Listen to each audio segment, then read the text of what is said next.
ప్రియమైన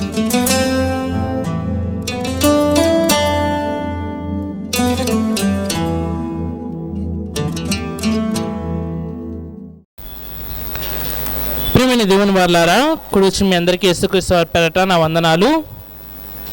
ఈరోజు మనకివ్వబడిన ఈ కొద్ది సమయంలో బైబిల్ గ్రంథం నుంచి ఒక చక్కటి అంశాన్ని కానీ ఒక చక్కటి విషయాన్ని కానీ నేర్చుకునే ప్రయత్నాన్ని ఈరోజు మనం చేద్దామండి. ఈరోజు మనం ఎవరి కోసం మాట్లాడుకోబోతున్నాము అంటే, బాప్తిసం తీసుకొని భక్తితోనూ నిష్ఠతోనూ తమ జీవితాలు ప్రారంభించి ఆ జీవితాలు కొనసాగించలేకపోతున్న క్రైస్తవ జీవితం వెనకాలన అసలైన నిజాలేంటో ఈరోజు మనం మాట్లాడుకుందామండి. బైబిల్లో ఉన్న అతి గొప్ప వచనాలను, బైబిల్లో ఉన్న అత్యంత గొప్ప భక్తుల జీవితాలను ఆధారంగా చూపించి, నేను క్రీస్తుని ధరించుకున్నానని 10 మంది ముందు చెప్పి, ఆ క్రీస్తును కొద్ది రోజులు కూడా తమ జీవితాల్లో నిలుపుకోలేక వేషధారణతో తమను తామే సంతృప్తి పరుచుకుంటున్న క్రైస్తవులు లోకంలో చాలామంది. జాగ్రత్తగా మనం ఆలోచించగలిగితే బైబిల్లో రాయబడినవి ఈ మాటలు ఏవైతే ఉన్నాయో అవి జీవితంలోనికి వచ్చేసరికి వాటి లోతు మనకు తెలుస్తూ ఉంటుందండి. ఎంత లోతుగా ఉంటాయంటే కొన్ని విషయాలు మనకి పాటించడానికి చాలా ఇబ్బందికరంగా కూడా ఉంటాయి. అందుకే భూమి మీద చాలా పుస్తకాలు మనం చదువుతున్నప్పుడు మనకి ఆశ్చర్యం కలుగుతూ ఉంటుంది, మరికొన్ని పుస్తకాలు చదువుతున్నప్పుడు జ్ఞానం కలుగుతూ ఉంటుంది, మరికొన్ని పుస్తకాలు చదివినప్పుడు బాధ కలుగుతూ ఉంటుంది. కానీ బైబిల్ చదివినప్పుడు మాత్రమే ఒక విధమైన బాధ, ఒక విధమైన మార్పు చెందాలనే ఆలోచన బైబిల్ తప్పితే మిగతా ఏ గ్రంథాల్లో కూడా మనకి. మానవుని మార్చడానికి దేవుడు ఇచ్చిన ఏకైక సాధనం ఏదైనా ఉంది అంటే అది పరిశుద్ధ గ్రంథం మాత్రమేనండి.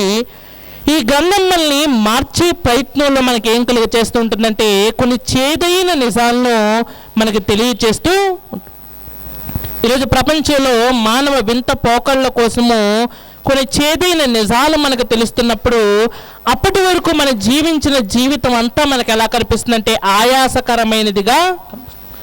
ఉదాహరణకు చెప్పాలి అంటే బైబిల్లో ఒకానొక రాజు దగ్గరికి ఒక ప్రవక్త వచ్చి ఒక ఉపమానం చెప్పి పల్ల గొర్రెల కోసం ఉపమానం చెప్పి చివరికి తీర్పు అడగగానే రాజు కథలో బాగా లీనమైపోయి తీర్పు చెబుతున్నాడంటే ఏమనంటే ఆ వ్యక్తిని అర్జెంటుగా ఏం చేయాలంటే చంపివేయాలి అని చెబుతున్నాడు. కానీ చేదైన నిజం ఏంటంటే ఆ చంపివేయవలసిన వ్యక్తి ఎవరో కాదు, తానే ఆ చంపివేయవలసిన.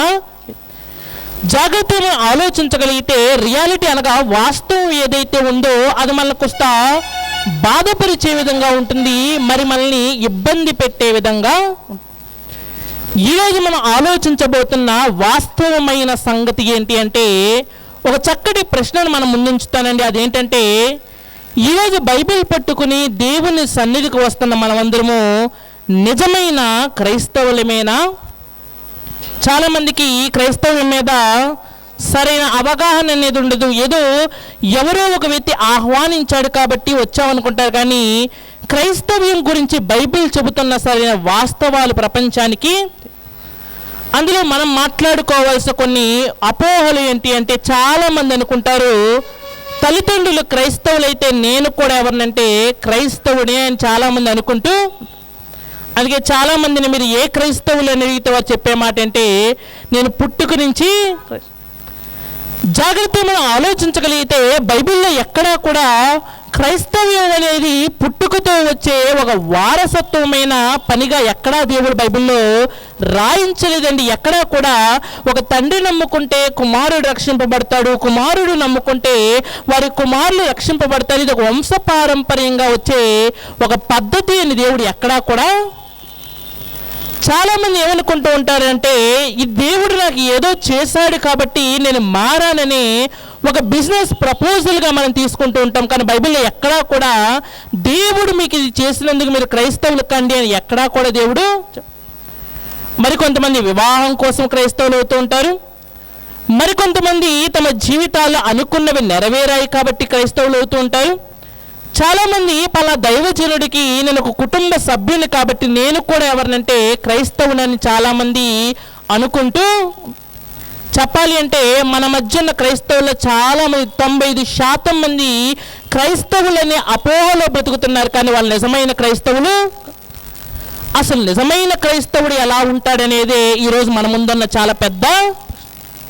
ఈరోజు మన భారతదేశము భయపడేలాగా బాధపడే భారతదేశాన్ని పట్టి పీడిస్తున్న అత్యంత భయంకరమైన ఇబ్బందుల్లో ఒకటి ఏంటి అంటే, ఈరోజు ఫేక్ కరెన్సీ అనేది మనుషుల మధ్యకు వచ్చేసి నిజమైన నోటేదో నకిలీ నోటేదో చెప్పడం చాలా చూడడానికి ఒకేలా ఉంటూ ఉంటాయి. ఒకే రకమైన సీల్, ఒకే రకమైన రంగును, ఒకే రకమైన బరువును కలిగి ఉంటుంది, కానీ నిజమేమిటో నకిలీ ఏంటో కనిపెట్టడం చాలా. ఈరోజు పుట్టుకతో క్రైస్తవుని చెప్పుకునేవారు, లేకపోతే తల్లిదండ్రులు మంచివారు కాబట్టి నేను క్రైస్తవుని చెప్పుకునేవారు, లేక నా దేశం క్రైస్తవ దేశం కాబట్టి నేను క్రైస్తవుని చెప్పుకునేవారిలో ఎంతమంది నిజమైన క్రైస్తవులు, ఎంతమంది నకిలీ క్రైస్తవులు? అసలు క్రైస్తవుడికి ఉండవలసిన బైబిల్ చెప్పిన ఒక ప్రాథమిక లక్షణాన్ని మీకు చూపిస్తాను. చూడగలిగితే అందరూ మీ చేతుల్లో ఉన్న బైబిల్ తీసి చూడగలిగితే రోమాపత్రికకు మనం వెళ్ళిపోదామండి.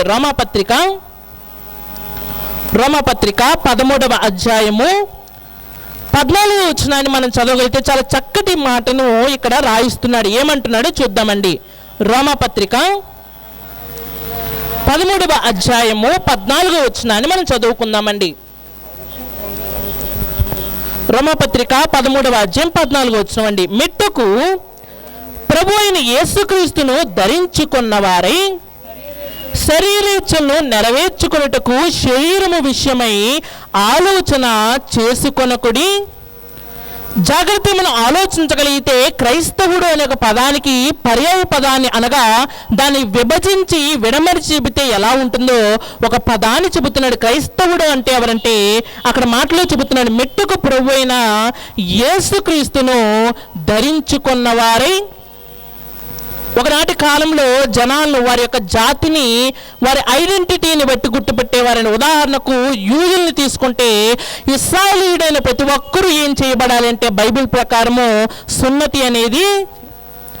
రోమీలందరికీ కూడా ఒక ఆజ్ఞ ఉండేది. రోమీలందరి దగ్గరే ఉండాలంటే రాజైన కైసరు యొక్క ముద్ర ఉండాలి. ఆ ముద్రన్న ప్రతివాడు ఏమవుతాడంటే రోమీయుడు. అలా గ్రీకులకు కొన్ని ఉన్నాయి, భారతీయులకు కొన్ని ఉన్నాయి. ప్రపంచ దేశాల్లో ప్రతి దేశానికి ప్రతి జాతికి ఉందంటే దాని తాలూకు చిహ్నం అనేది ఉంది. క్రైస్తవుల యొక్క చిహ్నం ఏంటంటే క్రీస్తునే మనం ఏం చేయాలంటే వస్త్రముగా ధరించుకోవాలి. ఈరోజు చేసే పనిని బట్టి ఎలాగైతే వస్త్రాలు విభజించుకున్న లోకంలో వారికి యూనిఫామ్ అనగా ఆ బట్టలు వేసుకున్న దాన్ని బట్టి వారి వృత్తి ఏమిటి, వారి ప్రభుత్వం ఏమిటి, వాళ్ళు చేసే పని ఏంటి ఎలాగైతే గుర్తుపడుతున్నామో క్రైస్తవులకు కూడా దేవుని ఇచ్చాడంటే ఒక చక్కటి వస్త్రధారణ ఇచ్చాడంటే. ఏంటి ఆ వస్త్రధారణ అంటే క్రీస్తుని మనం ఎలా ధరించాలంటే వస్త్రము వలె ధరించుకున్న వారమై. ఈరోజు రకరకాల దుస్తులను చూసుంటాం, రకరకాల వస్త్రాలను చూసుంటాం, ఎంతో విలువైన వస్త్రాలను చూసుంటాము, ఎంతో చీపైన వస్త్రాలు కూడా మనం చూసి. ఒక రోడ్డు పక్కన అమ్మే వస్త్రాల దగ్గర నుంచి మొదలు పెడితే పెద్ద పెద్ద షాపింగ్ మాల్లో కొన్ని వందల లక్షల ఖరీదు చేసే వస్త్రాలు కూడా ప్రపంచంలో ఉన్నాయంట. కానీ క్రైస్తవుడు ధరించే ఈ వస్త్రానికి, లోక సంబంధమైన వస్త్రానికి ఉన్న తేడా ఏమిటి? నకిలీ క్రైస్తవులకి నిజమైన క్రైస్తవులు ఒకటే తేడా అంటే ఏంటంటే నకిలీ క్రైస్తవులు క్రైస్తవుడు అనే పేరును మాత్రమే మోస్తారు, కానీ నిజమైన క్రైస్తవుడు ఏం చేస్తాడంటే వస్త్రము వలె క్రీస్తును దినదినము తన బ్రతుకులో మోస్తూనే. ఆలోచిద్దామండి, క్రీస్తును ధరించిన వారైతేనే నిజమైన క్రైస్తవులని ఆయన చెబుతున్నాడు కదా. క్రీస్తును ధరించిన వారు ఎట్టి విధముగా ఉంటారు? ఎందుకు ఈ మాట చెబుతున్నాను, ఎందుకు ఈ క్లారిఫికేషన్ ఇచ్చాడంటే మొదటి శతాబ్దంలోనే యేసుక్రీస్తు వారి బోధ బయలుదేరిన వెంబటే వెనకాలే అనేకమైన నకిలీ బోధలు, వెనకాలే అనేకమైన దుర్బోధలు బయలుదేరి అనేక మంది కలిపి చెరిపేవారు. ఈరోజే కాదండి, ఆనాటి కాలంలో కూడా బాప్తిసం అవసరం లేదని ఒక ఆయన అంటున్నాడంట, సున్నతి తీసుకోవాలని మరొక ఆయన అంటున్నాడంట, యేసు ప్రవక్త మాత్రమే, యేసుతో మనకు పని లేదు, కేవలం దేవునితోనే పని అని అనేక దుర్బోధలు అనేవి ఈనాటి కాలంలోనే కాదు ఆనాటి కాలంలోనే. అంతేందుకని ప్రకటన గ్రంథాలు మనం చదువుతున్నప్పుడు ఒకానొక సంఘంతో చెబుతూ అంటూ ఉంటాడు, నీలో ఎవరున్నారంటే నికోలాయితీల బోధ చేసేవారు, దుర్బోధ చేసేవారు ఎక్కడున్నారంటే నీలో. ఒక గలతీ సంఘంతో మాట్లాడుతూ ఏమని చెబుతూ ఉంటారు, మీరు ఎంత త్వరగా తిరిగిపోయారు, కారణం ఏంటంటే మీలోనికి ఏమొచ్చిందంటే దుర్బోధ, ప్రభువు చెప్పని, ప్రభువు మరి ఏదైతే ఆదేశించని, ఆయన ఏదైతే మరి అంగీకరించని, ఆమోదించని విషయాలు అనేకమైనవి అయిపోయాయంటే నేటి సంఘంలోనికి. అలా సంఘంలోనికి వచ్చేసిన తర్వాత మంచిని వస్త్రం అనుకుని ధరించుకునే క్రైస్తవులు ఉన్నారు, జ్ఞానాన్ని వస్త్రం అనుకుని ధరించుకునే క్రైస్తవులు ఉన్నారు, విశ్వాసాన్ని వస్త్రం అనుకుని ధరించుకునే క్రైస్తవులు ఉన్నారు. కానీ పౌలు గారు అంటున్నారంట, క్రైస్తవుడికి వస్త్రం ఏంటంటే క్రీస్తుని ధరించుకున్న వారుగా వారి జీవితాలనేవి కనబడుతూ. ఆలోచన చేద్దామండి, క్రీస్తును ధరించుకున్న వారు ఎలా ఉంటారు. ఇక్కడ ఈ మాటలోనే ఒక చిన్న ఎగ్జాంపుల్ చెబుతున్నాడు. రెండవ మాటలు ఏమంటున్నాడంటే, శరీరేచ్ఛలను నెరవేర్చుకొనుటకు శరీర విషయమై ఆలోచన చేసుకొనకుడి. క్రీస్తుని వస్త్రంగా ధరించుకుంటే ఆ వస్త్రానికి ఏం పడదు, ఆ వస్త్రం దేనిని లోపలికి రానివ్వదంటే శరీరేచ్ఛలను లోపలికి.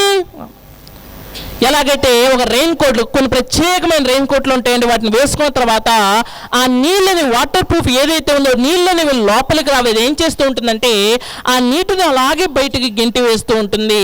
ఎలాగైతే ఒక వాటర్ ప్రూఫ్ వస్త్రాలు మనం చూసామో, యేసు ఎలా ఉన్నాడు అంటే శరీరేచ్ఛలంట వారి జీవితాల్లో.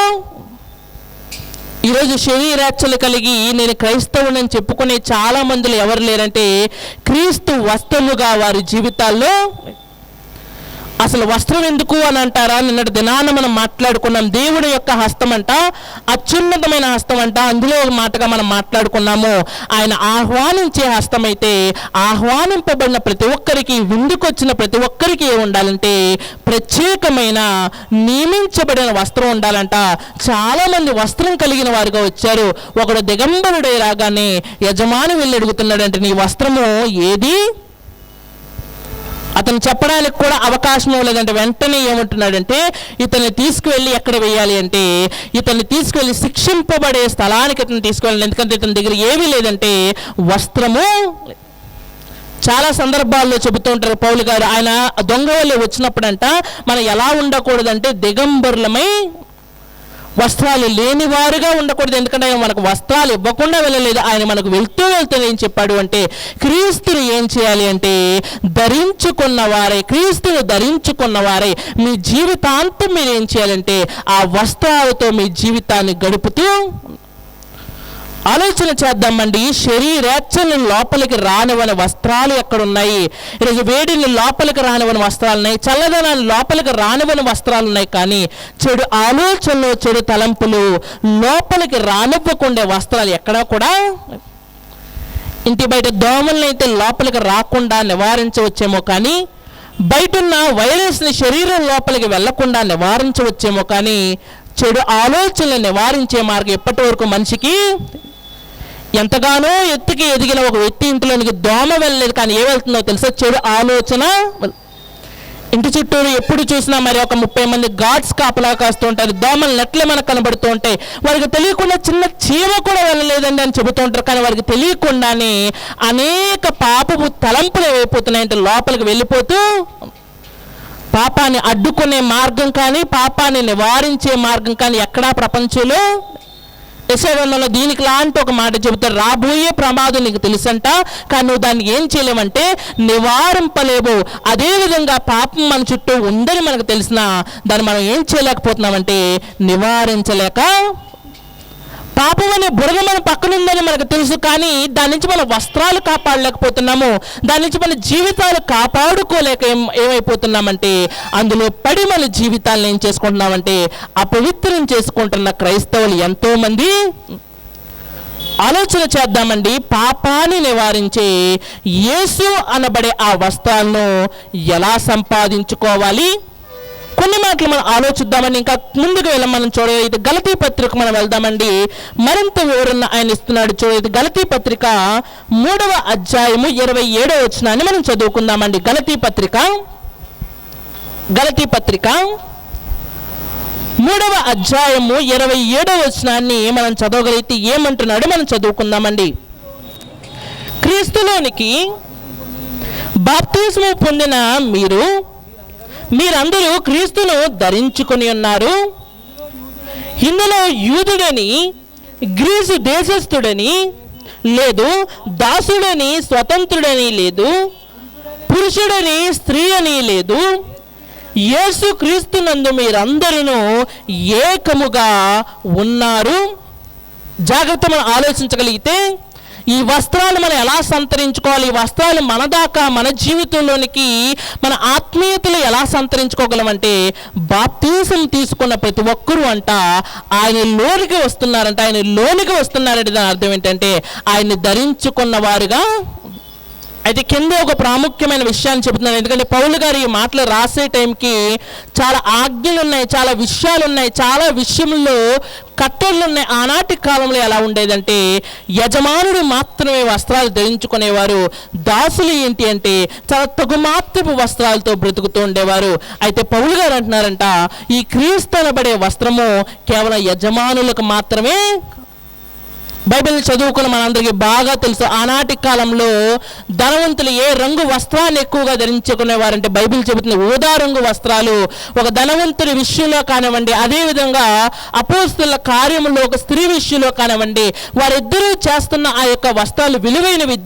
ఏ రంగుతో వాటిని సూచించేవారంటే ఊదా రంగు వస్త్రాలు. ఆనాటి కాలంలో వారు అనుకునేవారంట ఆ ఊదా రంగు వస్త్రాలను చూసినప్పుడు ఇవి ధనవంతుల దగ్గర మాత్రమే. కానీ పౌలు అంటున్నాడంట యేసు అనబడే ఈ వస్త్రము కేవలం ధనవంతులకు సంబంధించిన వస్త్రమే. ఇది ధనవంతుడిని లేదు, భేదవాడుని లేదు, యజమానుడని లేదు, దాసుడని లేదు. మరి ముఖ్యంగా ఏంటి అంటే ఈ వస్త్రాలకు స్త్రీ అని లేదు, పురుషుడని కూడా. స్త్రీలకు ప్రత్యేకమైన వస్త్రము, పురుషులకు ప్రత్యేకమైన వస్త్రం అని చెప్పడానికి లేదంట. ఆయనలో బాప్తిజం తీసుకున్న వారందరూ ఏకముగా ఉన్నారంట. ఏకముగా ఉండి ఇందులో భేదం ఏమీ లేని ఏక వస్త్రాన్ని మనం కలిగి. కానీ విచిత్రం ఏమిటంటే ఆ వస్త్రాన్ని సంతరించుకున్న కొద్ది రోజుల్లోనే, బాప్తిజం తీసుకున్న తర్వాత ఆ వస్త్రాన్ని ధరించుకున్న కొద్ది రోజుల్లోనే దుష్టుడు వచ్చి మనల్ని ఏం చేస్తున్నాడంటే ఒక దారి దోపిడీ చేసినట్టుగా మన వస్త్రాలు లాగి వేసుకుంటున్నాడండి. బైబిల్లో ఒక ఉపమానం ఉందండి. ఆ ఉపమానంలో ఏం జరుగుతుంటుందంటే ఒక వ్యక్తి యెరూషలేము నుంచి యెరికోకు వెళ్తున్నాడంట. తన ప్రయాణంలో ముందుకు వెళ్ళగానే ఏం జరిగిందంటే అనుకోని విధంగా దారిలో దోపిడీ జరిగింది. ఎంత దారుణంగా జరిగింది అంటే తన వస్త్రాలు కూడా లాగి వేసుకుని అతని దగ్గర నుంచి. ఈరోజు మన జీవితంలో కూడా దుష్టుడు మన దేవుళ్ళలో ప్రయాణం మొదలుపెట్టి దేవుడిచ్చిన నీతి వస్త్రాలను, దేవుడిచ్చిన ఆ యేసు అనే అతి గొప్ప ప్రశస్తమైన వస్త్రాలు ధరించుకొని కొన్ని అడుగులు కూడా వేయకమునిపే మన దగ్గర నుంచి వాటిని దొంగిలించి ఒక దిగంబరులముగాను, దేవుని ఎదుట నిలబడలేని వారుగాను మన జీవితాన్ని ఈరోజు తయారు చేస్తూ, ఒకరోజు ఆదాము హవ్వలు అన్ని రోజులు దేవుని ముందుకు ధైర్యముగా వచ్చి ఆ రోజు దేవుని ముందుకు రాలేకపోవడానికి గల కారణం ఏంటంటే వాళ్ళు చెబుతున్నారంట మేము ఎవరు అంటే దిగంబరులము, మేము దిగంబరులమైన మేము నీ వద్దకు రావడానికి అర్హత. ఈరోజు బాప్తిసం ద్వారా పరిశుద్ధులుగాను నిర్దోషులుగాను బైబిల్ చెబుతూ ఉంటుంది కదా, అనేక గొప్ప హోదాల్లోనూ ప్రశస్తమైన వస్త్రాన్ని తీసుకొచ్చి ఒక తప్పిపోయిన కుమారుడికి ఎలాగైతే ప్రశస్తమైన వస్త్రాన్ని వేసి తన ముందు నిల్చోబెట్టుకున్నాడో అలా నిల్చున్న మన జీవితాల్లోంచి వస్త్రాలను లాగివేసి దిగంబరులుగా చేసి దేవుని ఎదుట నిల్చోలేని ఒక దిగంబరులుగా మన జీవితాలను దుష్టుడు చేసి ఉన్నాడు. ఆలోచన చేద్దామండి, మనం పోగొట్టుకున్న వస్త్రాలను ఎలా తెచ్చుకోవాలి? క్రైస్తవుడు అంటే ఒక ఇంటి పేరు, క్రైస్తవుడు అంటే అదొక వంశ పారంపర్యంగా వచ్చేది, క్రైస్తవుడు అంటే అదొక ఉద్యోగము, క్రైస్తవుడు అంటే అదొక ప్రత్యేకమైన సంస్థ కాదండి. క్రైస్తవుడు అంటే క్రీస్తుని నమ్ముకొని ఆయన్నే ఒక వస్త్రముగా ధరించుకోవడము. ఈరోజు ఆ విలువైన వస్త్రాన్ని మనం పోగొట్టుకున్నాము. ఆ వస్త్రాలు లేకుండా మనం పరలోకపు విందుకు దేవుడు మనల్ని పిలుస్తున్న ఆహ్వానాన్ని అందుకోవడము అసాధ్యము. ఈరోజు ఆ తలుపులు మూయబడేలోగా, నువ్వు వెళ్ళే అవకాశం ఉండేలోగా, నువ్వు పోగొట్టుకున్న వస్త్రాలు నువ్వు తిరిగి వెతుక్కోవడంలో క్రీస్తు నీకు సహాయం చేయడానికి సిద్ధంగా ఉన్నాడు. మరలా క్రీస్తును ఒక ప్రశస్తమైన వస్త్రముగా అలంకరించుకోవడానికి నీవు సిద్ధంగా ఉన్నావా? ఒక 3 విషయాలు మనం మాట్లాడుకుందామండి. యేసు క్రీస్తు మన జీవితంలో ఎలాంటి వస్త్రముగా ఉన్నాడు, ఈ వస్త్రానికి ఉన్న ప్రత్యేకతలేంటి, ఈ వస్త్రము మనకు నేర్పుతున్న పాఠం ఏమిటి? ఒక 3 విషయాలు మన ఆధ్యాత్మిక జీవితం కోసం మనం తెలుసుకుందాము. అందులో మొట్టమొదటి ఈ విషయానికి మనం వెళ్ళగలిగితే హెబ్రీ పత్రిక మనం అందరం వెళ్దామండి. చూడండి, హెబ్రీలకు రాసిన పత్రిక, హెబ్రీ పత్రిక 2వ అధ్యాయము 16వ వచనంలో చక్కటి మాటను ఆయన చెబుతున్నాడండి. హెబ్రీలకు రాసిన పత్రిక 2వ అధ్యాయము 16వ వచనాన్ని మనం చూడగలిగితే ఏమంటున్నాడో చూద్దామండి. ఎలయనగా ఆయన ఎంత మాత్రమును దేవదూతల స్వభావమును ధరించుకొనక అబ్రహాము సంతాన స్వభావమును ధరించుకొని ఉన్నాడు. కావున ప్రజల పాపములకు పరిహారము కలుగజేయుటకై దేవుని సంబంధమైన కార్యముల్లో కనికరమును నమ్మకము గల ప్రధాన యాజకుడు నిమిత్తము అన్ని విషయముల్లో ఆయన తన సహోదరుల వంటి వాడు కావలసి వచ్చెను. తాను శోధింపబడి శ్రమ పొందెను గనుక శోధింపబడి వారికి సహాయము చేయగలవాడాయను. జాగ్రత్త మనం ఆలోచించగలిగితే ఆ వస్త్రానికి ఉన్న ప్రత్యేకతలు, ఆ వస్త్రం కోసం బైబిల్ ఇస్తున్న డీటెయిల్స్ ఏంటి అని మనం చూడగలిగితే, మొట్టమొదటి ఆ వస్త్రము ఎలాంటిది అంటే, ఆ వస్త్రము ధరించుకున్న వారంటే ఎవరి సంతానంలా కూడా ఉంటారంటే అబ్రహాము సంతానము వలె. అబ్రహాముకి బైబిల్ చెప్పబడిన సంతానాల్లో ప్రప్రథమైనది లేకపోతే అబ్రహాముకి ఇవ్వబడిన దానిలో వాగ్దాన పుత్రుడు ఎవరైనా ఉన్నారంటే ఇస్సాకు అని మనం మాట్లాడుకుంటూ ఉంటాము. ఇస్సాకు వల్లైనది నా సంతానం అని చెబుతూ ఉంటాడు. బైబిల్లో చాలా సందర్భాల్లో మనం చూడగలిగితే అబ్రహామును కొత్త నిబంధనలో, మరి ముఖ్యంగా గలతీ పత్రికలో అనేక సందర్భాల్లో ఒక గొప్ప విషయానికి ప్రతీకగా వాడుకున్నట్టు మనకు కనబడుతూ, నా సంతానము అని మాట్లాడుతూ ఉంటాడు. అబ్రహాము కోసము, అబ్రహాము సంతానం కోసం. కారణం ఏంటంటే అబ్రహాము సంతానం అంటే దేవుని దృష్టిలో హెబ్రీ భాష మాట్లాడేవారు, లేకపోతే సున్నతి చేయించుకున్నవారు, లేక ఇస్సాకు సంతానము కాదండి. అబ్రహాము సంతానం అంటే ఏంటంటే, అబ్రహాము ఎవరు అంటే విశ్వాసులకు తండ్రి, ఆయన సంతానం ఎవరంటే విశ్వాసులు. ఈరోజు నువ్వు వస్త్రము ధరించుకున్నవాడే ఎలా కనబడతావు అంటే, నువ్వు ఎలా ఉండాలంటే, వస్త్రము ఎవరికి మాత్రమే ఉంటుందంటే పరిపూర్ణ విశ్వాసము కలిగిన వారికి మాత్రమే. ఈరోజు విశ్వాసం విషయంలో కూడా చాలామందికి భేదాలు, అంతేనా కాదండి? ఒకరేమో తండ్రిని నమ్ముతారు, మరొకరు కుమారుని నమ్ముతారు, మరికొంతమంది వీరిద్దరూ కాదు, ఆత్మనే నమ్మే కొంతమంది వ్యక్తులు కూడా మన మధ్య. ఇవే కాదు, ఈ ముగ్గురిని కాకుండా మరొక వ్యక్తిని ప్రవక్తగా దేవుడు పంపించిన వాడిగా నమ్మి ఆరాధించే వీరి ముగ్గురితో పాటు సమానంగా హోదా ఇచ్చే క్రైస్తవ శాఖలు కూడా మన మధ్య చాలానే. విశ్వాసం అంటే ఏంటి అని బైబిల్ని జాగ్రత్తగా అడగగలిగితే ప్రతిసారి మనకు వచ్చే ఒక ఆన్సర్ ఏంటంటే, సమాధానం ఏంటంటే, విశ్వాసం అంటే ఏంటి అంటే నిరీక్షింపబడి వాటి యొక్క నిజస్వరూపము. ఈరోజు ఈ వస్త్రాన్ని ధరించుకున్న వాడికి ఏమి కలుగుతుందంటే, విశ్వాసంలో ఏమవుతూ ఉంటాడంటే వృద్ధి చెందుతూ. ఈరోజు ఆ విశ్వాసము లేకనే చాలా జీవితాలు ఏమైపోతున్నాయంటే కూలిపోతూ. జాగ్రత్తగా ఆలోచించండి. ప్రతి భక్తుని జీవితంలో కూడా వారు జరిగించే అద్భుత కార్యాల వెనకాల కొన్నంత విశ్వాసం అనేది ఒక ఫౌండేషన్లా మనకు కనబడుతూ. ఒక నోవాహు గారు ఓడ కట్టడం వెనకాల ఆయన విశ్వాసం ఉంది ఏంటంటే, దేవుడు చెప్పిన ఈ సమయం అయిపోగానే ఈ భూమి జలప్రలయంతో నిండిపోతుందని ఒక విశ్వాసం బలంగా ఉంది కాబట్టి అంత బలమైన, అంత పెద్దదైన ఒక ఓడను. ఒకరోజు మోషే గారికి ఫౌండేషన్లో ఏముంది అంటే విశ్వాసం ఉందండి. విశ్వాసం అంటే ఏమిటంటే, ఎలాంటి విశ్వాసాన్ని కలిగి ఉన్నాడంటే, ఆ దేశంలో తాను బాగా మోస్ట్ వాంటెడ్ క్రిమినల్ అనగా ఆ దేశంలో అడుగు పెడితే అతన్ని అరెస్ట్ చేయడానికి ఐగుప్తు అధికారులకు సమస్తమైన తాకీదులైన వారి చేతుల్లో. ఐగుప్తు అంతా వెళ్ళి చూస్తే ఎక్కడ చూసినా మోసే పోస్టర్లు కనబడుతున్నాయి. ఏంటంటే ఇతను ఒక నరహంతకుడు, ఇతన్ని పట్టించిన వానికి ఎంత బహుమతి అనేది.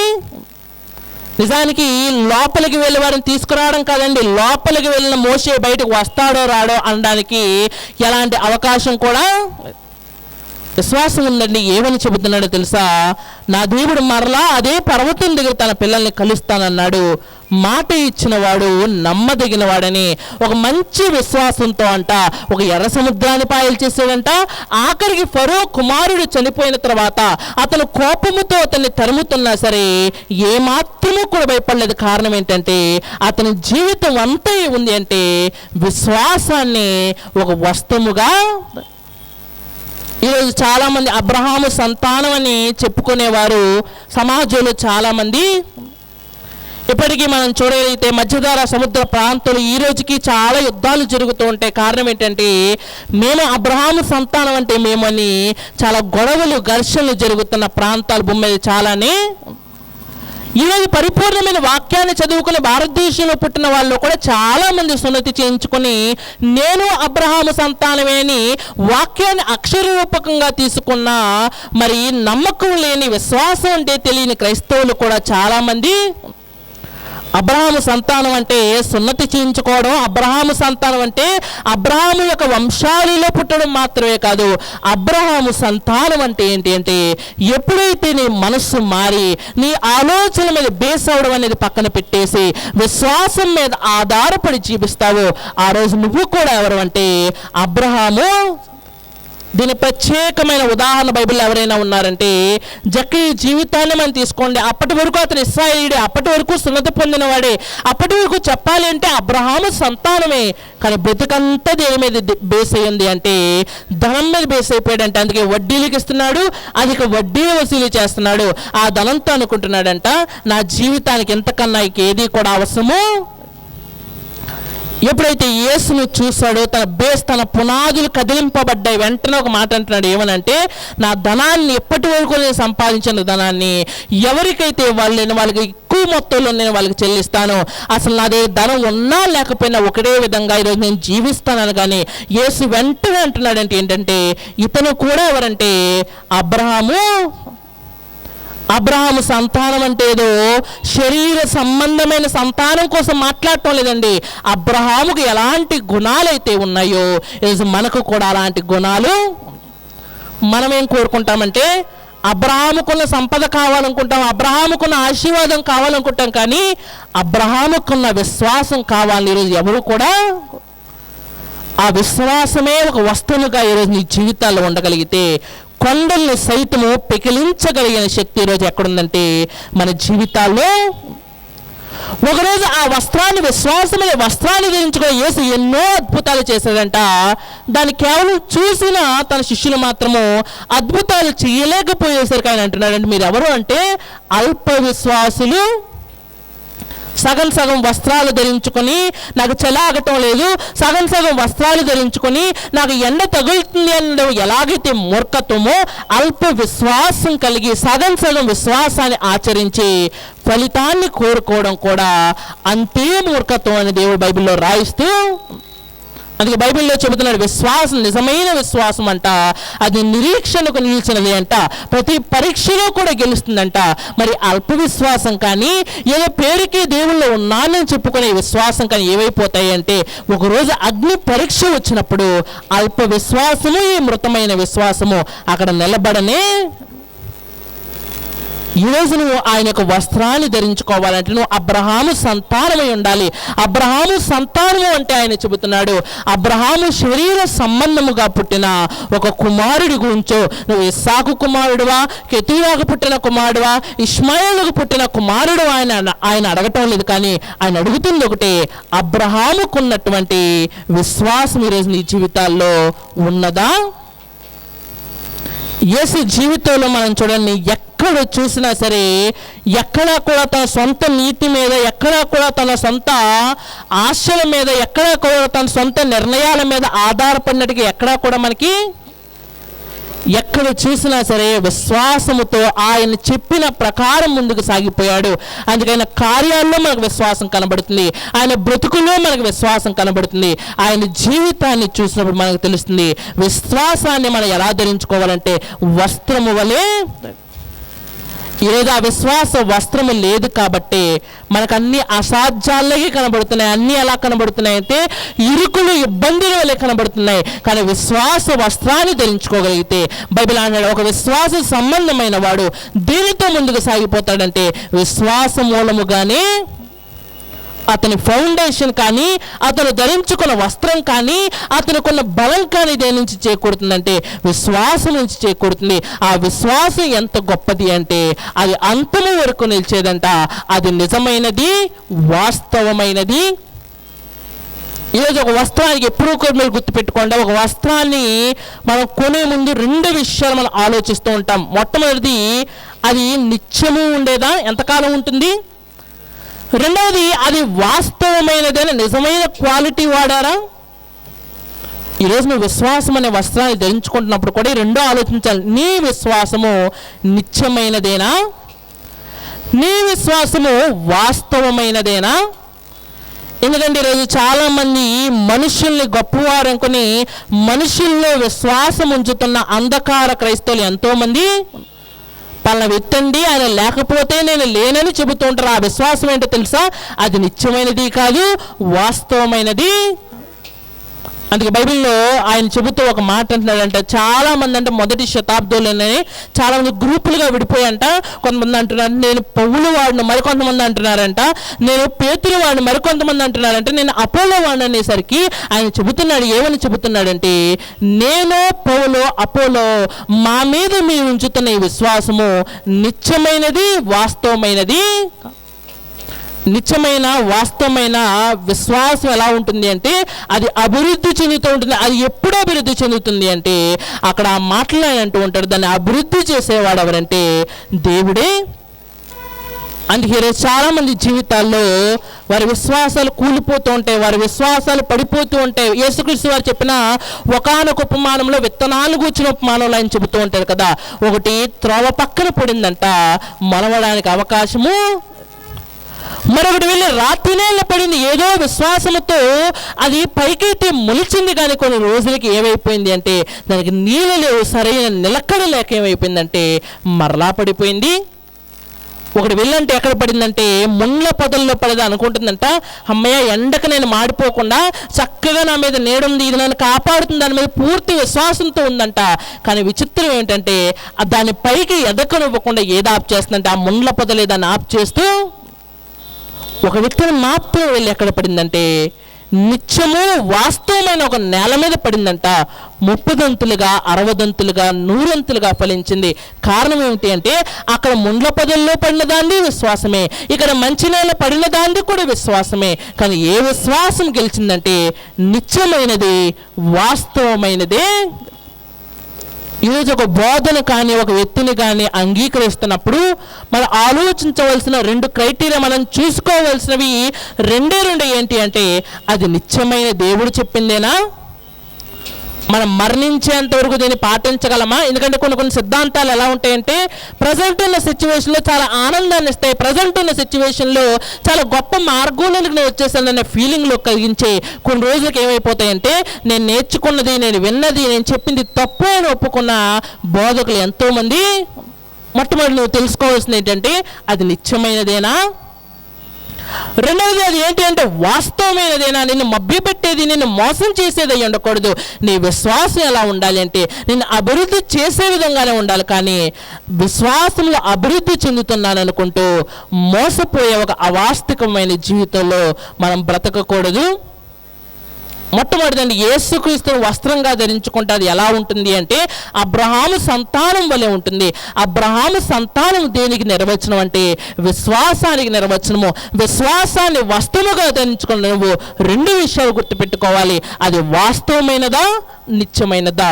ఈ 2 మాత్రమే ఒక విశ్వాసం నిజమైనదని చెప్పగలదు. అలాంటి విశ్వాసమే నేను చివరి వరకు దేవుని సన్నిధి వరకు తీసుకువెళ్ళేంత గొప్ప శక్తిని కలిగి. ఇక 2వ విషయానికి కూడా నేను ఆలస్యము చేయకుండా వెళ్ళిపోతాను. 2వ విషయాన్ని మరలా మనం రోమాపత్రికలోనికి వెళ్ళి మనం చదువుకుందామండి. చూడండి, రోమాపత్రిక 13వ అధ్యాయము 12వ వచనాన్ని చాలా ప్రాముఖ్యమైన విషయాన్ని చెబుతున్నాడు. రోమాపత్రిక 13వ అధ్యాయము 12వ వచనాన్ని మనం చూడలేదు, ఏమంటున్నాడో మనం చూద్దామండి. బ్రహ్మపత్రిక 13వ అధ్యాయము 12-13 వచనం. రాత్రి చాలా గడిచి పగలు సమీపముగానున్నది గనుక మనము అంధకార క్రియలను విసర్జించి తేజ సంబంధమైన యుద్ధోపకరణములను ధరించుకుందుము. అల్లరితో కూడిన ఆటపాటలైనను మత్తైనను లేకయు కామ విలాసములైనను పోకిరి చేష్టలైనను లేకయు కలములైనను మత్సరమైనను లేకయు పగటి యందు నడుచుకున్నట్టుగా మర్యాదగా నడుచుకుందుము. చాలా జాగ్రత్తగా మనం ఆలోచించగలిగితే మొదటిది అది ఎలాంటి వస్త్రం అంటే అబ్రహాము సంతాన వస్త్రము. మనకు అర్థమైన భాషలో చెప్పాలి అంటే అది విశ్వాస. యేసు మనకిచ్చింది, యేసు మనకు ధరించుకోనమన్న వస్త్రానికి ఉన్న మొట్టమొదటి లక్షణం ఏంటంటే అది విశ్వాస వస్త్రం. ఇక రెండో విషయంలో ఆయన ఏమంటున్నాడంటే మరి ఎలాంటి వస్త్రాన్ని ఇచ్చాడంటే ఆ 12వ వచనంలో ఒక ప్రత్యేకమైన మాట చెబుతున్నాడు. ఏంటి అంటే తేజ సంబంధమైన యుద్ధోపకరణములను ధరించుకుందుము.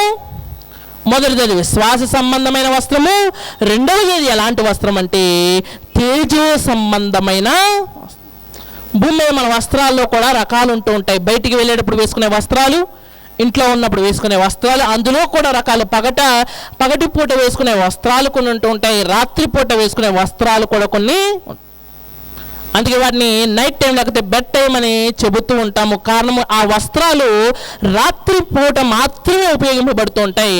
ఆ వస్త్రాలు వేసుకుని ఒక 10 మంది ముందుకు మనం వెళ్ళగలమా అండి? ఎందుకంటే రాత్రిపూట వస్త్రాలు మనకి పడుకోవడానికి సౌకర్యంగా ఉంటాయి, కానీ 10 మంది ముందు వెళ్ళడానికి సౌకర్యంగా. ఈరోజు క్రైస్తవ జీవితంలో కూడా రెండవది అదే చెబుతున్నాను. మీ వస్త్రాలు ఎలా ఉంటాయంటే అవి చీకటికి చాలా దూరంగా ఉంటాయి. మరి దేనికి దగ్గరగా ఉంటాయి అంటే తేజస్ సంబంధమైన వస్త్రాలు. ఆ వస్త్రాలు వేసుకుని చీకటిలోనికి వెళ్తే చీకటి సంబంధం నీతో.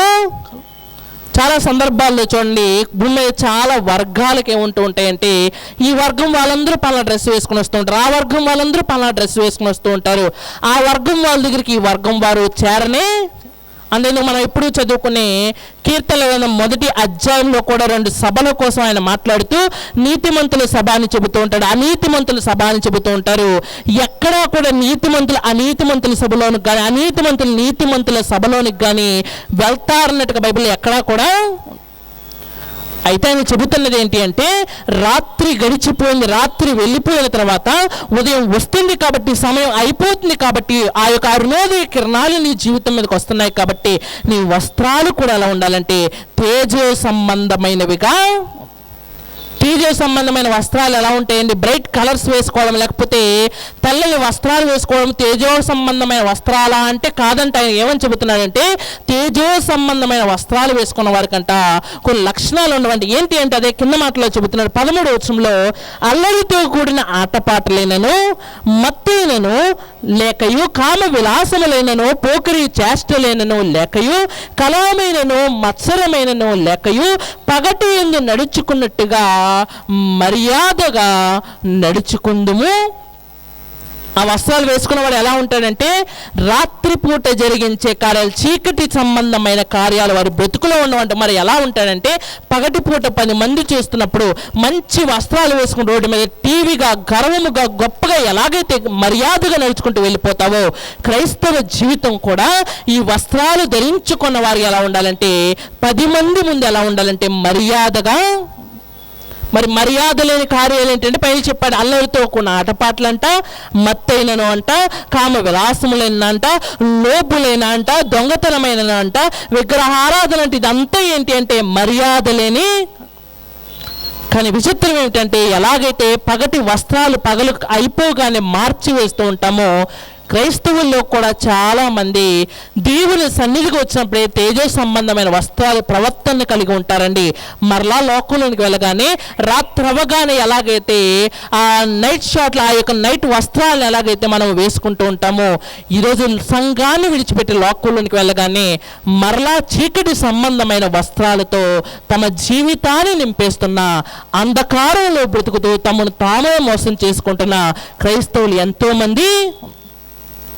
వాళ్ళు అనుకుంటున్నారు, ఏమనుకుంటున్నారంటే నేను సంఘాన్ని దాటి వచ్చేసిన తర్వాత నన్ను ఎవరూ చూడటం లేదని నువ్వు అనుకుంటున్నావు. కానీ పౌలు గారు అంటున్నారంట, అసలు ఇప్పుడు పరిస్థితులే ఎలా ఉన్నాయంటే రాత్రి ఎప్పుడూ వెళ్ళిపోయింది, ప్రస్తుతం పరిస్థితులు ఎలా ఉన్నాయంటే పగలు వలె తేట తెల్లంగా, నువ్వేమీ జరగటం లేదు, నువ్వు నా జీవితం ఎవరికి కనబడటం లేదని మనం అనుకోవచ్చు. కానీ ప్రపంచం మొత్తానికి మన జీవితం ఏమిటో, మన జీవితంలో ఏం జరుగుతుందో, నువ్వు ఏ ఏ సందర్భాల్లో ఎలా ప్రవర్తిస్తావో ప్రతీదీ ఎవరికి తెలుసు అంటే లోకస్తులకు బాగా తెలుసు. మనం ఆదివారం ఎలా ఉంటామో తెలుసు, ఆదివారం మినహాయించి వారం అంతా ఎలా బ్రతుకుతామో కూడా లోకస్తులకు బాగా తెలుసు. ఆయనేమో ధరించుకుని రెడీగా ఉండండి అంటే మనం ఏం చేస్తూ ఉంటామంటే సందర్భానికి తగినట్టుగా ఒక సామెత ఉంటుంది కదా, ఏ ఎండకు ఆ గొడుగు అన్నట్టుగా ఆదివారం ఈ గొడుగు పడుతూ ఉంటాము, మిగతా అన్ని వారాలు మరలా మన గొడుగును పట్టుకొని లోకంలో విహారయాత్రలు చేస్తూ, అంతేనా కాదా అండి?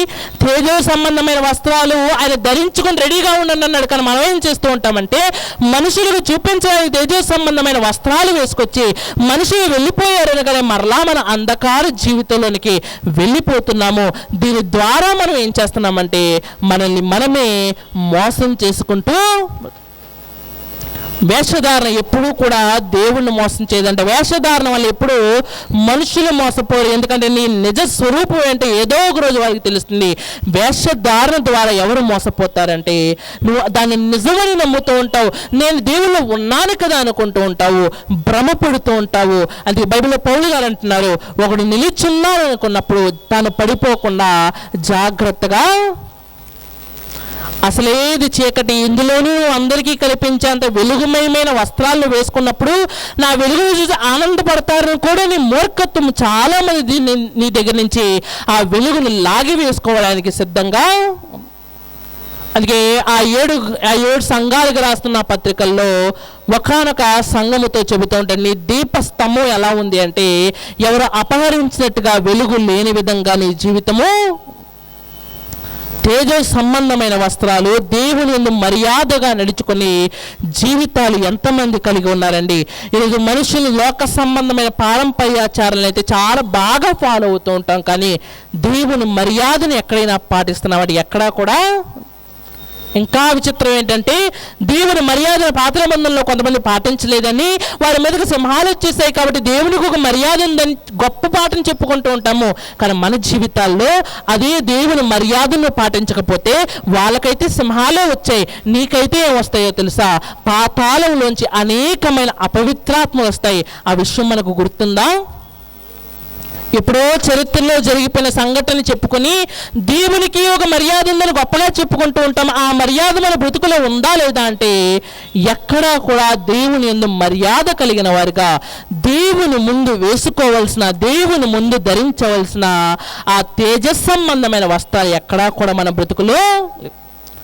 అందుకే మన బ్రతుకులు ఎలా ఉంటూ ఉంటాయంటే మన పేర్లు కానీ మనం బైబిల్లో చదువుకునే ఆ యొక్క వచనాలు కానీ ఆకాశాన్ని అంటే విధంగా ఉంటాయి. కానీ మన బ్రతుకులు ఎలా ఉంటాయంటే చాలామంది ఒక పదాన్ని ఇంగ్లీష్లో చెబుతుంటారు, గ్రౌండ్ రియాలిటీ, అనగా నిజమైన వాస్తవం ఏమిటి అంటే మన నిజమైన వెలుగు సంబంధుల వల్ల మన బ్రతుకులు మరి ఎలా ఉన్నాయి తెలుసా? సాతానుకు కూడా ఒక వెలుగు ఉందంట. బైబిల్లో చెబుతుంటాడు, వాడు ఎలా వచ్చాడంటే వెలుగు దూత వేషము ధరించుకున్నట్టుగా. కొంతసేపు వెలుగు వేషాన్ని ధరించుకుని దేవుళ్ళకి వస్తున్నాము, కానీ నిజమైన వెలుగేదో, నకిలీ వెలుగేదో మనుషులకు తెలియకపోయినా పైనుంచి దేవునికి అంతా కూడా. అందుకే నటించకండి, లోకపు నటన గతించిపోయేలోగా నిజమైన వెలుగును సంతరించుకోండి. వెలుగు లేనివాడంట, దీపము ఆరిపోయిన వాడంట, కాగడ ఆగిపోయిన వాడంట. మత్తయి సువార్త 25వ అధ్యాయంలో మనం చదువుకుంటూ ఉంటాం కదా, వారి దివిటీలు ఆగిపోగానే వారి లోపలికి వెళ్ళే అవకాశాన్ని కూడా ఏమయ్యారంటే కోల్పోయి. వెలుగు సంబంధమైన వస్త్రం అంత గొప్పదా, నా జీవితానికి అంత కావాలా అని దేవుని అడిగితే నీకు చెబుతాడు. వెలుగు సంబంధమైన వస్త్రం లేకుండా నువ్వు పరలోకం రాలేవు, ఎందుకంటే వెలుగు సంబంధమైన వస్త్రాలు ధరించుకుని ఒకరోజు నా కుమారుడు ఏమయ్యాడంటే ఈ ప్రపంచానికి వెలుగు చూపించి అనేక మంది జీవితాల్లో ఏం నింపాడంటే వెలుగును. చీకటి రోజులు, చీకటి చరిత్ర అని చెప్పుకుంటాం కదా, నిజానికి యేసు రాకమునుపు కూడా ప్రపంచపు పరిస్థితి ఏంటి అంటే చీకటిలోనే బ్రతుకుతున్నారండి. పేరుకైతే గొప్ప గొప్ప రాజ్యాలు కట్టారు, పేరుపైతే గొప్ప గొప్ప రాజ్యాంగాలు చేసుకున్నారు, కానీ ఏ ఒక్కరి జీవితాల్లో కూడా ఏమి లేదంటే వెలుగు అనేది. ఆయన ఇచ్చాడు తేజో సంబంధమైన వెలుగును పెంచాడు. భూమి మీద సూర్యుడు ఇచ్చే వెలుగుతో మొక్కలు ఎలాగైతే బ్రతుకుతున్నాయో, యేసు పెంచిన వెలుగుతో ఈరోజు మన బ్రతుకులు ఎప్పటికప్పుడు మళ్ళీ ఏం కలుగుతుందంటే నూతన ఆనందము, నూతన ఉజ్జీవము కలుగుతుంది. ఈరోజు అలాంటి వెలుగు వస్త్రాలు నీ బ్రతుకులో ఉన్నాయా? అలాంటి వెలుగు వస్త్రాలను నువ్వు ధరించుకున్నావా, లేక వెలుగు వస్త్రం అనే పేరు చెప్పుకొని చీకటిలో బ్రతికేస్తూ ఉన్నావా? ఆయన మనకు ఒక వస్త్రం ఇచ్చాడు, యేసునే వస్త్రముగా ధరించుకోమన్నాడు. ఆ వస్త్రానికి ఉన్న 3 లక్షణాలు చెబుతా అన్నాను. మొట్టమొదటిది అబ్రహాము సంతాన వస్త్రము, అనగా మన భాషలో చెప్పుకోవాలంటే అది విశ్వాస వస్త్రము. రెండవది ఏంటి అంటే ఈ అంధకార సమాజంలో అనేక మందికి దారి చూపించడానికి దేవుడు మనకిచ్చిన తేజో సంబంధమైన. ఇక మూడో విషయాన్ని కూడా ఆలస్యం చేయకుండా త్వరితముగా మనం వెళ్ళిపోదాం. మూడో విషయాన్ని కూడా నేను చూపిస్తాను చూడండి. ఎఫెసీ పత్రిక 4వ అధ్యాయము 24వ వచనాన్ని మనం చదువుకుందామండి. ఎఫెసీ పత్రిక 4వ అధ్యాయము 24వ వచనాన్ని మనం చూడలేతే ఏమంటున్నాడో మనం చదువుకుందామండి. ఎఫెసీ పత్రిక 4వ అధ్యాయము 24వ వచనాన్ని చదవగలిగితే ఏమంటున్నాడో చదువుదామండి. 22 నుంచి మనం చదువుదామండి. కావున మునుపటి ప్రవర్తన విషయములోనైతే మోసకరమైన దురాశల వలన చెడిపోవు మీ ప్రాచీన స్వభావమును వదులుకొని మీ చిత్తవృత్తి యందు నూతన పరచబడిన వారై నీతియు యథార్థమైన భక్తి గలవారై దేవుని పోలికగా సృష్టింపబడిన నవీన స్వభావమును ధరించుకొనవలెను. దాన్ని క్రింద భాషలో మనం చూడలేతే ఏమని ఆ ఫుట్ నోట్లో రాయించాడంటే నవీన పురుషునిగా. మొదటిది విశ్వాస వస్త్రము, రెండవది వెలుగు సంబంధమైన తేజో సంబంధమైన వస్త్రము, మూడవది ఏం చెబుతున్నాడంటే అది ఎలాంటి వస్త్రం అంటే నవీన అంటే తెలుగులో మన భాషలో వాడుక భాషలో చెప్పాలి అంటే కొత్త వస్త్రం. అంటే ఎప్పటి కొత్త వస్త్రం అంటే 2000 సంవత్సరాల క్రితం ఆయన ఇచ్చిన ఇప్పటికీ అది ఎలా ఉందంటే కొత్తదిగానే. ఎందుకు కొత్తదిగా ఉంది అంటే దాని అర్థం ఏంటో తెలుసా?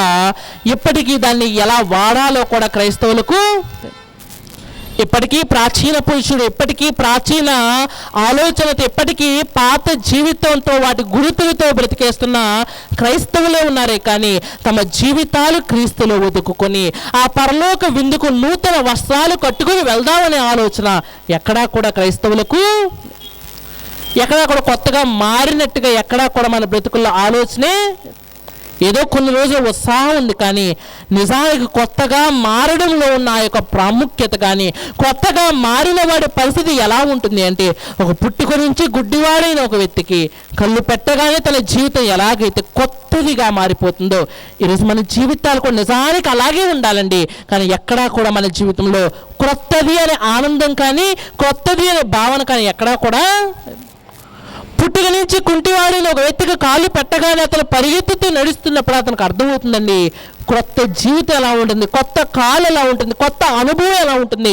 ఈరోజు అలాంటి అనుభవం ఎక్కడా కూడా క్రైస్తవులకు ఏదో ఒక బాధ్యతగా, ఏదో ఒక పనిగా ఎవరో చెప్పారు కాబట్టి చేసుకుంటూ ముందుకు వెళ్ళిపోతున్నాం కానీ లోపల నుంచి కొత్తగానే ఇది చేయాలనే ఆలోచన ఎక్కడా కూడా.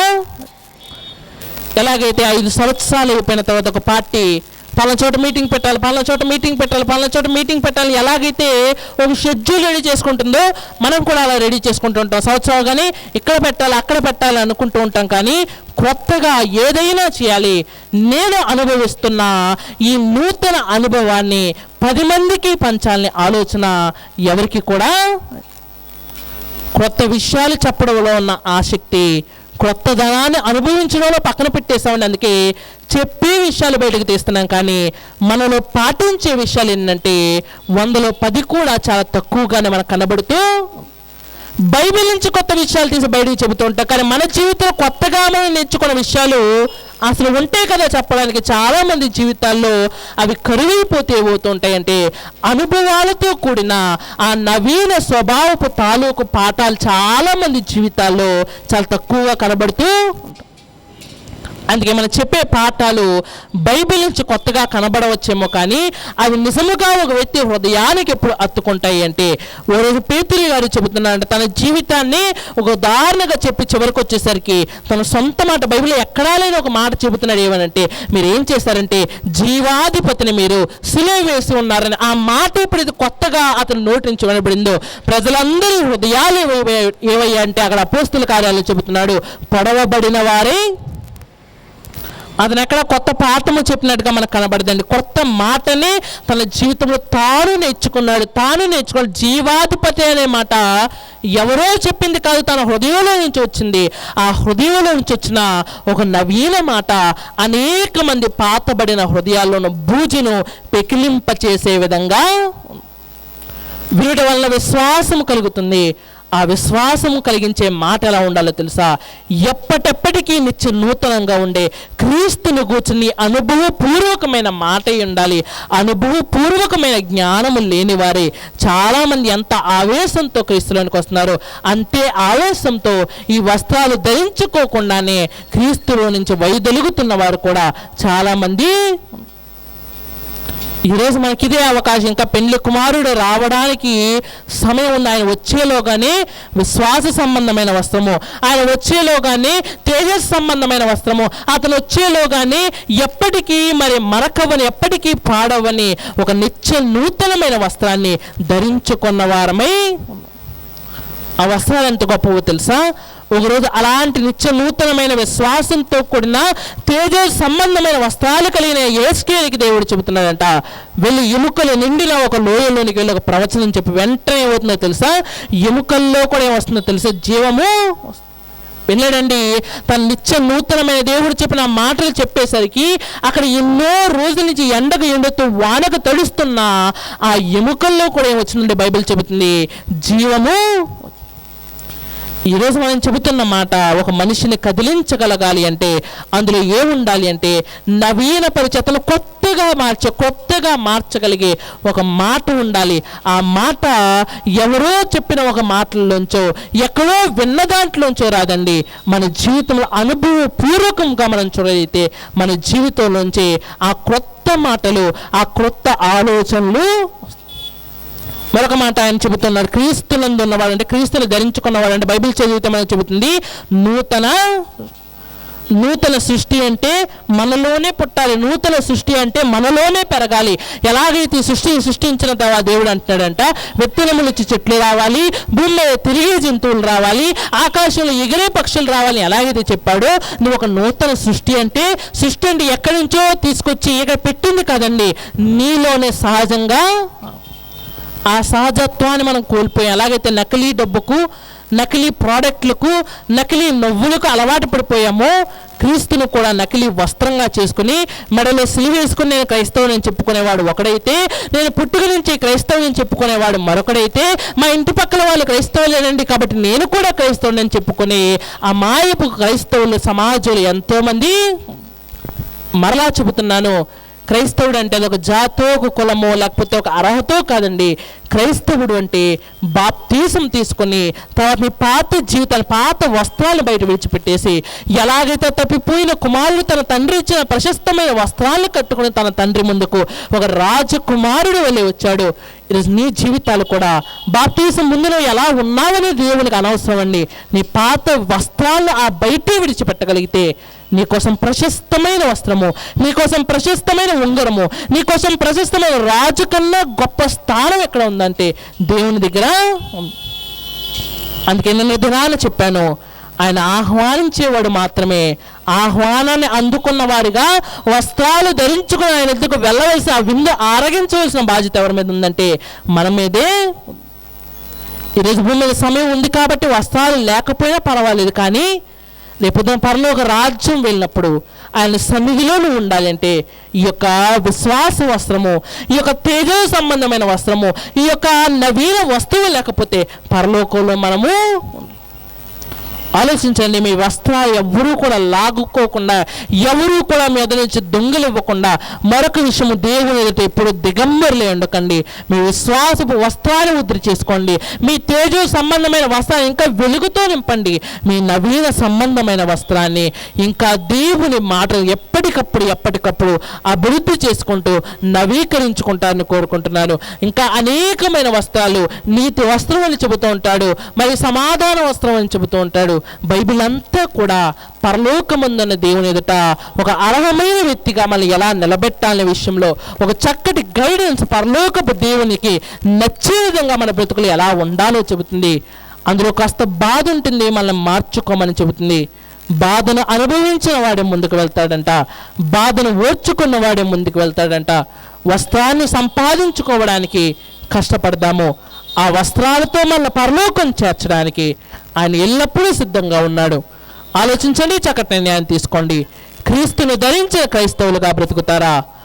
లోక సంబంధమైన ఆచారాలతో, లోక సంబంధమైన విషయాలతో క్రైస్తవుడనే మీ వస్త్రాలు ధరించుకొని తెల్లని వస్త్రాలు కట్టుకొని క్రైస్తవులు మనం భ్రమపడుతూ ఉంటారా? ఆలోచించండి, చక్కటి నిర్ణయాన్ని తీసుకోండి. చిన్న ప్రార్థన చేసుకొని ఇచ్చిన అంశాన్ని మనం ముగించుకుందాం. అందరు కళ్ళు మూసినట్లయితే చిన్న ప్రార్థన చేసుకుందామండి. పరలోకమందున మా కన్న తండ్రి, చక్కటి సమయాన్ని, ఈ సందర్భాన్ని మాకు దయచేసిన కొందాలి తండ్రి.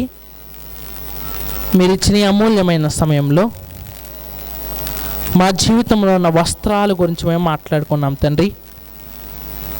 క్రైస్తవుడు అంటే అదొక స్థాయి, క్రైస్తవుడు అంటే ఒక వారసత్వంగానే వచ్చేది కాదని, అది నిన్ను ధరించుకున్న వాళ్ళు మాత్రమే క్రైస్తవుడు అని పిలువబడతారని నేర్చుకున్నాం తండ్రి. నీ వస్త్రం అబ్రహాము సంతాన వస్త్రం అనేది విశ్వాసముతోనే కానీ అవిశ్వాసముతోనూ, అల్ప విశ్వాసముతోనూ, మృతమైన విశ్వాసముతోనూ కూడుకున్నది కాదండి. నీ వస్త్రము వెలుగు సంబంధమైన వస్త్రమే కానీ చీకటి సంబంధమైన కార్యాలు అందులో ఉండవని మేము నేర్చుకున్నాం. నీ వస్త్రం అతి గొప్పదైన నవీకరణ వస్త్రం అనేది పాతదైన తిత్తులతో సరితూగదని మేము నేర్చుకున్నాం. విన్న ఈ మాటలను బట్టి మా బ్రతుకులు మార్చుకుంటూ ఎప్పటికప్పుడు మా జీవితాన్ని సరిదిద్దుకుంటూ నీ ఎదుట దిగంబరులముగా కాక వస్త్రము ధరించుకున్న వారమై నీ ఎదుట నిలబడగలుగుటకు, నీ రాజ్యమునకు చేరగలుగుటకు మా అందరికి సహాయం అనుగ్రహిస్తారని కోరుకుంటూ మరొక పర్యాంతం మీ పిల్లలతో మాట్లాడేంత వరకు మీ విలువైన వస్త్రాలు మీరు మాకు ఇచ్చిన ఈ విశ్వాసపు తేజో సంబంధమైన నవీకరణ వస్త్రాలను దుష్టుల మీద నుంచి అపహరించకుండా కాపాడుకునగలుగుటకు సహాయం అనుగ్రహిస్తారని కోరుకుంటూ మరలా తండ్రిని పిలుచుకునే భాగ్యాన్ని మా అందరికీ దయచేస్తారని ఈ చిన్న ప్రార్థన యేసుక్రీస్తు వారి నామమున అడిగి వేడుకుంటున్నాం తండ్రి, ఆమేన్. చదువుగాని మీ అందరికీ ప్రభు పేట నా వందనాలండి.